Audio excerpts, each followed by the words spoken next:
안녕하세요. 공시와 투자 키팩터를 통해 투자 아이디어를 찾아주는 테린이 아빠입니다. 내용 보시고 도움되시면 구독, 좋아요, 알람 부탁드리겠습니다. 호텔신라가 2022년 11월에 아주 중요한 이슈를 앞두고 있습니다.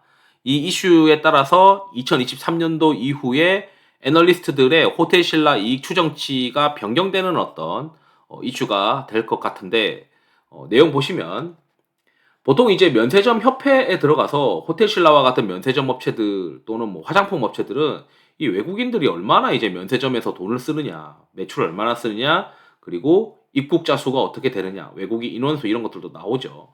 이런 것들을 보면서 이제 우리가 플레이를 하는데, 당일 이제 지금 제가 이 영상을 2022년 10월 20일 날 찍고 있는데 재밌는 이슈가 떴어요. 중국에서 입국자 코로나 격리 기간이 10일에서 7일로 단축이 추진되고 있다. 그러니까 이거를 봤을 때 우리가 이제 느끼기에는 중국이 정부가 뭔가 코로나에 대해서 약간 선회되는 완화되는 어떤 방향을 제시를 한다면 이게 국내에 들어오는 중국 관광객들에 대한 어떤 변화도 있지 않겠느냐. 그러니까 면세점 쪽으로 매출이 늘어날 수 있는 어떤 약간의 어떤 변화가 느껴지는 거 아니냐라고 생각을 했는데 주가는 뭐 그렇게 시큰둥하게 반응하고 있지 못합니다. 실제로는 이제 지금 어떤 이슈가 지금 남아 있냐면 여기 이제 뉴스에 보시면 위기의 면세점 돌파구가 뭐냐? 리스크가 뭐냐면 인천공항의 임대료가 지금 가장 리스크예요.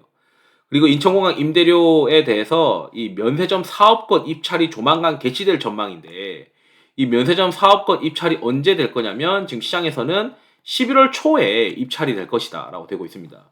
이 입찰의 결과에 따라서 그동안 이제 이 면세점이 그 인천공항이 이제 고정 임대료를 썼단 말이죠. 높은 이제 고정 임대료를 쓰니까 이 고정 임대료를 커버할 수 있는 매출이 나오지 않는 경우, 그러니까 코로나 때문에 외국인이 안 들어오는 경우에 매출이 떨어지고 임대료는 그대로 이제 계속 비싸게 내야 되다 보니까 엄청 힘들었던 거죠. 그러다 보니까 지난해 9월에 임대료를 이제 여객도 이제 박살나고 너네 마탱이 갔으니까 매출 연동 방식으로 조금 바꿔줬던 거죠. 그런데 이게 이제 올해 말까지예요.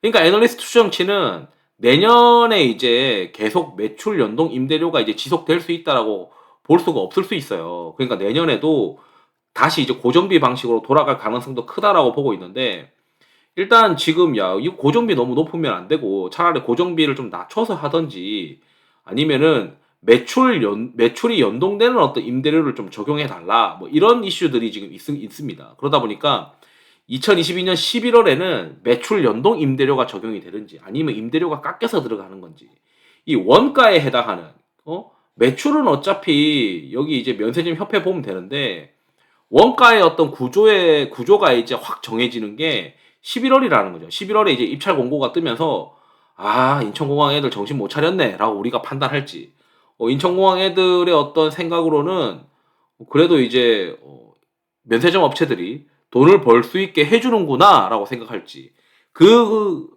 기로가 이제 2022년 11월에 있다라고 보시면 됩니다. 그래서 2022년 11월에 그 면세점 입찰이 이제 되면은 임대료 산정 방식이 어떻게 되느냐, 그 어떻게 되느냐에 따라서 2023년도 수익 추정이 바뀌게 됩니다. 그래서 그 수익 추정이 이제 시장에서는 매출 연동 임대료를 기대하고 있는 거고 매출 연동 임대료가 되면은 2023년도부터는 면세점에서 무조건 플러스가 나는 거죠. 무조건 플러스가 나면서 지금 Q가 올라오는 거에 연동돼서 마진을 좀 챙겨가는 어떤 구조가 되면서 안정적인 어떤 사업을 좀 더 지속할 수 있는 가능성이 높다라고 시장에서 해석을 하면서 약간의 어떤 반등이 있지 않겠느냐. 그래서 11월의 관건은 면세점 입찰에 대해서 임대료 산정 방식이 어떻게 되느냐를 한번 보시는 게 주요 관전 포인트다라고 좀 말씀드리고 싶습니다. 그러다 보니까 이제 호텔신라나 이런 면세점 업체들이 아직까지도 주가가 움직이지 못하고 있는 게 이 임대료 도대체 어떻게 할 거냐 뭐 이거 계속 인천공항이 돈 벌겠다고 난리를 피면 임대료가 이제 고정비 구조로 다시 돌아가게 되면은 이거 내년에 호텔신라가 돈 벌기 쉽지 않으니까 이거 주식 이거 굳이 뭐 사야 돼? 뭐 이렇게 생각할 수도 있고 매출 연동 임대료가 지속이 되면서 불확실성 해소했네. 그래도 내년에도 돈을 벌겠네. 이렇게 이제 해석을 하면서 그러면 이제 요게 이제 Q가 올라올 수 있는지 그다음에 중국의 어떤 그 코로나 관련된 정책들이 약간 변화가 완화되는 어떤 스탠스가 되는 건지 이런 것들을 좀 체크해 보면서 호데실라를 다시 한번 11월 달부터 그래도 좀 볼 수 있는 어떤 여지가 되는 거 아니냐 이렇게 지금 저는 이제 보고 있어 가지고 이번 이 면세점 입찰이 어떻게 되느냐를 한번 같이 보시면은 좋을 것 같다. 이렇게 이제 말씀드리면서 영상을 마치도록 하겠습니다. 투자에 도움이 되시길 바랍니다. 감사합니다.